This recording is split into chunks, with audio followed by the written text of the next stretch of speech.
Good morning, students. In last lecture, we will discuss about a magnetic field due to a current carrying straight conductor. Now, in this lecture, we will discuss about the magnetic field due to a current carrying circular loop. Straight current carrying conductor के लिए magnetic field की strength और direction हमने last lecture में discuss कर लिया था. आज हम डिस्कस करेंगे magnetic field strength due to a circular current loop. For this, suppose consider you have a circular current loop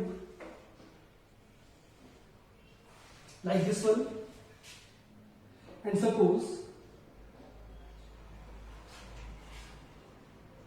this is the direction of current.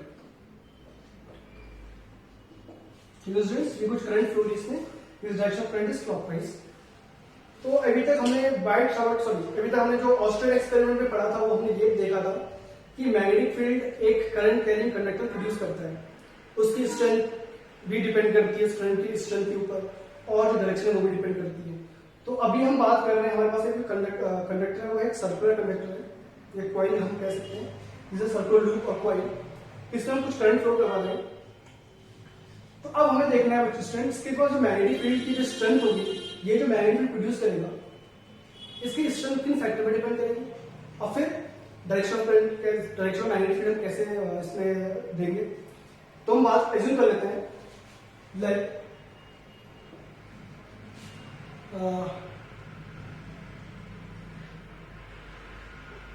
a circular coil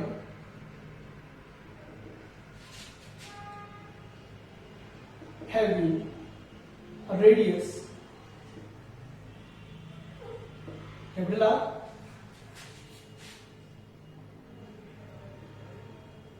and capital N turns and carrying current I. हमने एक circular loop assume किया, जिसका radius हमने R assume किया students, और इसमें n turns समझते हैं स्टूडेंट्स, अब 1 2 3 ऐसे करते करते इसमें n टर्न्स है, और इसमें जो करंट कैरी हो रही है वो I करंट कैरी हो रही है. अब हम बात करें इसकी मैग्नेटिक फील्ड स्ट्रेंथ की एट इट्स सेंटर. ध्यान रखिए स्टूडेंट्स, हम सेंटर में बात करेंगे मैग्नेटिक फील्ड स्ट्रेंथ की, कई और बात नहीं करेंगे अभी, वो आपके सिलेबस में नहीं है. 12th क्लास में हम जाएंगे तो तब हम उसके डिटेल में डिस्कस करेंगे कि कितना मैग्नेटिक फील्ड स्ट्रेंथ होती है, तो हम किसी पॉइंट में फाइंड कर सकते हैं. फिलहाल अभी आपके सिलेबस में वो केवल अप टू सेंटर में ही है, तो हम उसकी बात करेंगे.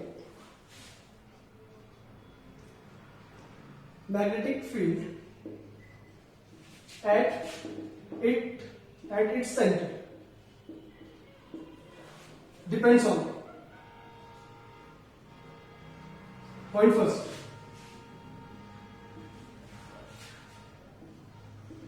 directly proportional to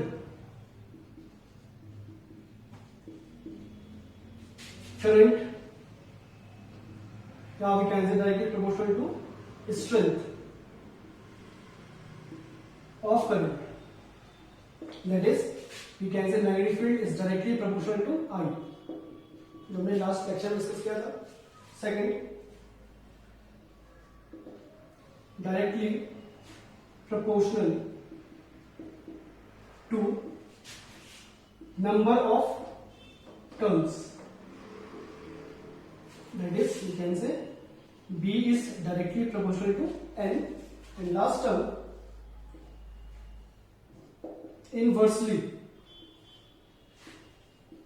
proportional to radius of coil और लूप. जो लूप या कॉइल हमने लिया है, इसके radius of inversely proportional, that is B is inversely proportional to radius. तो हम समझ लेते हैं स्टूडेंट्स टॉपिक को. जैसे मैंने आपको बताया, हमें एक करंट कैरिंग कंडक्टर एक मैग्नेटिक फील्ड प्रोड्यूस कर सकता है. हम बात कर रहे हैं फिलहाल मैग्नेटिक फील्ड की स्ट्रेंथ की, कि किन फैक्टर पर डिपेंड करेगी. तो जैसे कि मैंने फर्स्ट पॉइंट लिखा है students, magnetic field is directly proportional to strength of current. Simple सा मतलब ये है स्टूडेंट्स का, अगर आप करंट की स्ट्रेंथ इंक्रीज करेंगे, मतलब समझ लो आपके पास पहले 1 एम्पियर करंट फ्लो हुई थी, आपने 3 एम्पियर फ्लो करवाई, 5 एम्पियर फ्लो कराई, 10 एम्पियर फ्लो कराई, तो जैसे आप करंट की वैल्यू को इंक्रीज करेंगे, स्ट्रेंथ को इंक्रीज करेंगे, मैग्नेटिक फील्ड की वैल्यू भी इंक्रीज होगी, मतलब मैग्नेटिक फील्ड भी सेंटर में उसकी स्ट्रेंथ में इंक्रीजमेंट आएगा। अगर आप करंट को डिक्रीज करेंगे तो मैग्नेटिक फील्ड की स्ट्रेंथ भी डिक्रीज होगी। This is direct variation. Now second term is directly proportional to number of turns. आप कितने टर्न्स लेते हैं इस कॉइल में, 1 टर्न, 2 टर्न, 4, 3, 5, कितने टर्न्स आप लें, आप जितने टर्न्स इसके इंक्रीज करते रहेंगे मैग्नेटिक फील्ड की वैल्यू सेंटर पे उतनी ही इंक्रीज होती है। सपोज आपके पास एक कॉइल है having only 1 turn and you have another coil having 10 turns, then the magnetic field at the center of 10 turns, then the magnetic field at the center of a coil having 10 turns is much greater than the coil having 1 turn. Clear students? जितने turns आप coil में increase करेंगे magnetic field की strength centre पे उतनी ही increase होती है। ये आप ध्यान से समझिए। And last term is inversely proportional to the radius of the coil. Radius हमने कॉइल का आर लिया है, तो अगर आप कॉइल रेडियस ऑफ कॉइल को अगर इंक्रीज करेंगे तो मैग्नेटिक फील्ड की वैल्यू क्या होगी, डिक्रीज होगी, क्योंकि there is a inverse variation between magnetic field strength and the radius. तो अगर आप रेडियस इंक्रीज करेंगे magnetic field will decrease in strength, and if you decrease the radius of coil then we can say the strength of magnetic field increases. Clear students? This is 3 factors on which the strength of magnetic field depends. Firstly, directly proportional to strength of current. Second one is directly proportional to number of turns, and third one is inversely proportional to the radius of the circular coil. Now, this is all about the strength of current. Now, we also have to find the direction of magnetic field strength. Clear students? So, in similar way, जैसे हमने बात की distance एक straight current conductor की magnetic field के बारे में, तो इसका जो डायरेक्शन ऑफ मैग्नेटिक फील्ड है उसका हमने एक लॉ अप्लाई किया था, and that law is known as right hand thumb rule. तो राइट हैंड थंब रूल की हेल्प से हमने direction of magnetic field easily find कर ली थी। तो सिमिलर वे में आप यहाँ पे भी वही रूल अप्लाई कर सकते हैं, बस थोड़ा तरीका डिफरेंट होगा। तरीका समझते हैं कैसे लगाएंगे। As you can see this is direction of current, direction of current is clockwise. ठीक है स्टूडेंट्स, यहाँ पे करंट डायरेक्शन क्लॉकवाइज है। तो अगर आपको बात करनी है इसकी डायरेक्शन कैसे देंगे मैग्नेटिक फील्ड की सेंटर पे, ओनली फॉर सेंटर, बाकी अब बात नहीं कर रहे हैं, तो आपको मैग्नेटिक थंब रूल अप्लाई करना है। इस बार आपको रूल थोड़ा डिफरेंट वे में अप्लाई करना है। पहले हमने कैसे अप्लाई किया था स्टूडेंट्स, अगर आपको ध्यान होगा तो हमने क्या किया था, करंट की डायरेक्शन में थंब प्लेस किया था, और देन जो कर्वेचर था फिंगर्स के हमारे, the curvature of fingers give us the direction of magnetic field.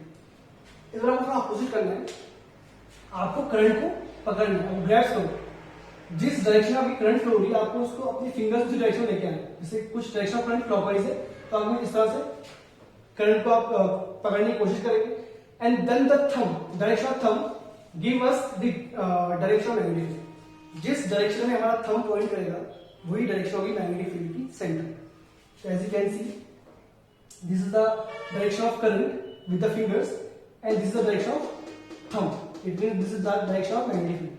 जिधर थंब पॉइंट करेगा वही डायरेक्शन किसकी होगी, मैग्नेटिक फील्ड की होगी सेंटर। तो आप देख सकते हैं यहाँ पे जो थंब की डायरेक्शन है वो इनवर्ड्स है। Clear students? तो अगर हम प्लॉट करें मैग्नेटिक फील्ड लाइंस, इसके लिए हम इजीली प्लॉट कर सकते हैं। तो पहले हमें प्लॉट करना पड़ेगा plane, this is a horizontal plane.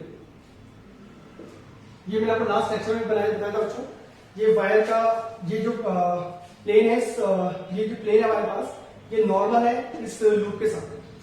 तो सेंटर का हम बात करेगा मैग्नेटिक फील्ड की स्टूडेंट्स। तो अभी हमने बात की direction magnetic field towards the centre is given by the thumb.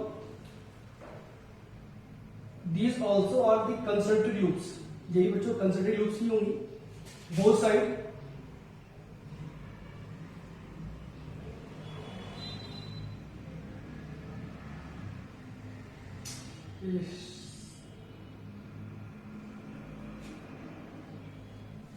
ठीक है स्टूडेंट्स, अब ये तो हमने कंसेंट्रिक लूप्स बना दी, बट डायरेक्शन देना बाकी है इस पे अभी हम। तो डायरेक्शन देने बहुत सिंपल स्टूडेंट्स, मैंने अभी आपको बताया था, यहाँ से फील्ड लाइंस अंदर की तरफ जा रही है, तीसरा direction of magnetic field lines. तो अगर यहाँ से अंदर गई है मैग्नेटिक फील्ड लाइंस, ऑब्वियसली बात है यहाँ से घूम के वापस आएगी। देख सकते हैं आप एक चीज ध्यान रखनी होगी, मैग्नेटिक फील्ड लाइंस हमेशा क्लोज लूप फॉर्म करती है। क्लोज लूप समझते हैं आप? क्लोज लूप ये कभी खत्म नहीं होती, नेवर एंडिंग लूप्स होती है। तो अगर अंदर गई है मैग्नेटिक फील्ड लाइंस यहाँ से सेंटर में, डायरेक्शन अगर इनवर्स है तो फिर यहाँ पे डायरेक्शन आउटवर्ड होगी। इस तरह कंसिडरी लूप्स बनती है, इनफाइनाइट लूप्स बनती है।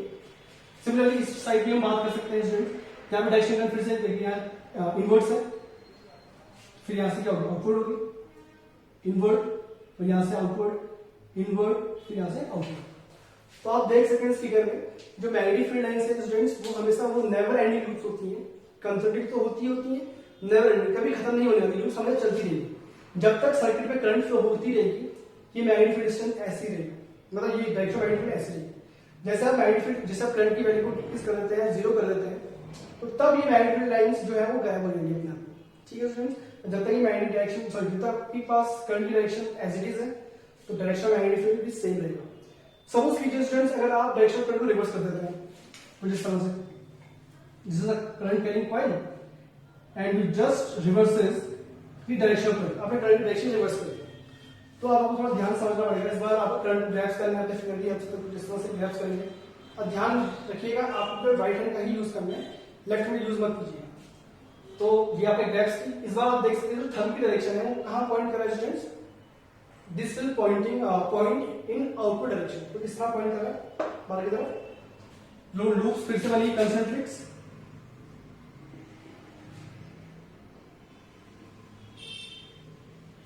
कुछ इस तरह की लूप्स फिर से बनेंगी, but in that way, in this case the direction of magnetic field at the centre is outward. तो आपको डायरेक्शन चेंज करनी है मैग्नेटिक लाइंस की, बाकी सारा काम सेम है।